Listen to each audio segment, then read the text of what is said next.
এ বাংলাদেশ আমার, এ বাংলাদেশের জন্য আমি অনেক কিছু করতে চাই। যেইভাবে বুক চিতিয়ে যুদ্ধ করেছিলাম, লড়াই করেছিলাম, যেইভাবে বুক চিতিয়ে যুদ্ধ করেছিলাম, লড়াই করেছিলাম।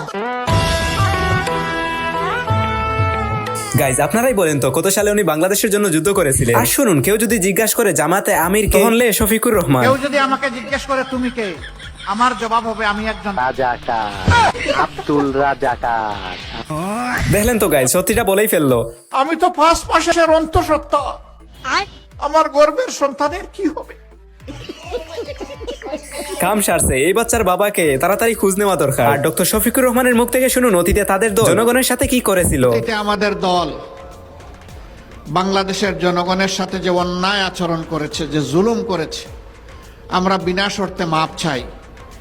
একটিবারের জন্য আমাদেরকে আপনারা ক্ষমতায় দিন, আমরা ভালো হয়ে গেছি, এখন দেশের জন্য ভালো কিছু করতে চাই। ওনারা আগে একটু দুষ্টু ছিল, এখন ভালো হয়ে গেছে। আজকের ভিডিওতে থাকছে জামায়াত আমির উর্ফে ডক্টর শফিকুর রহমানের এমন সব হাস্যকর ডায়লগ ও অস্থির কর্মকাণ্ড, যা দেখে আপনি হাসি আটকে রাখতে পারবেন না। আর গাইজ, আপনাদের ঈদ কেমন কাটলো? ঈদ সালামি কত পেলেন আর কত দিলেন? লস হলো না লাভ হলো, কমেন্টে জানাবেন। আমরা এখন বৈষম্য দূর করবো, সবাই রাজি?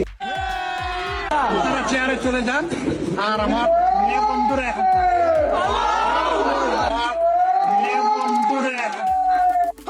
গাইজ দেখলেন তো, জামায়াত নেতারও বান্ধবী আছে, শুধু আমার আর আপনার বাদে। দেখে এই আঙ্কেল জামাতকে কি বলে শুনুন। জামাতে ভোট দিলে জান্নাত পাওয়া যাবে। আসলে এই বিষয়টা আপনাদের কাছে কেমন মনে হয়? জান্নাত করে বাবার কি না? ভোট দিলে পাওয়া যাইব। জান্নাত করে বাপের কি না? ভোট দিলে জান্নাত পাওয়া যাবার রাসূলের কথা উঠেছে। ওরা মুখে মুখে ইসলাম করে আর নিজে ইসলামকে ধ্বংস করে। আচ্ছা গাইজ, ভোট দিলে কি আদৌ জান্নাত পাওয়া যাবে? আপনারা কি বলেন? জামায়াত আমির যখন ফ্যামিলি কার্ড রিজেক্ট করে দেন, ফ্যামিলি কার্ড এবারে ফ্যামিলি কার্ড গ্রহণ করবেন বেগম বাসনা। আমি একজন রাজনৈতিক কর্মী হিসাবে আমার লজ্জা হয়। এটা কোনো কাজ হলো? কোন দরবারে যাওয়ার দরকার নেই, ডাক্তার শফিকুর রহমানের দিকে তাকাবেন, ওটা টাটকা জিন্দা ওলি। আমি নিজে সাক্ষী দিচ্ছি। টাটকা জিন্দা ওলি।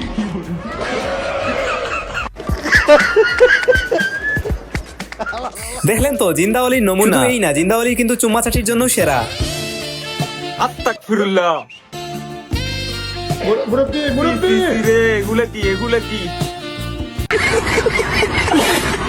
আসলে গাইজ, ওনারে তো দৌড়াদৌড়ির অভ্যাস কেন, কেউ কি জানেন?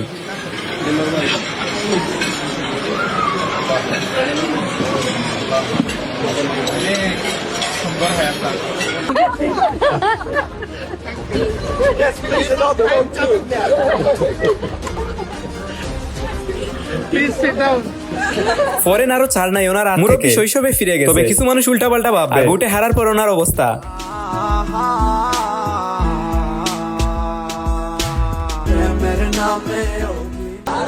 পাল্লাচ্ছি, খুব কাচ্ছি, আরাম পাচ্ছি। দুনিয়াদারিটা হইছে খালি কটা খাওয়া খাওয়ির খেলা, যে যারা খাইতে পারে, বুঝছো?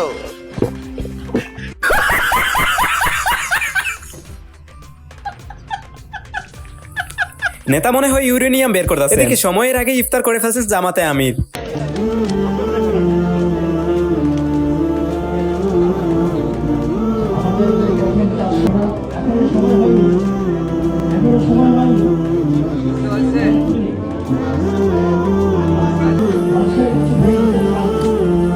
গাইস দেখলেন তো জামাত নেতার অস্থির কর্মকাণ্ড।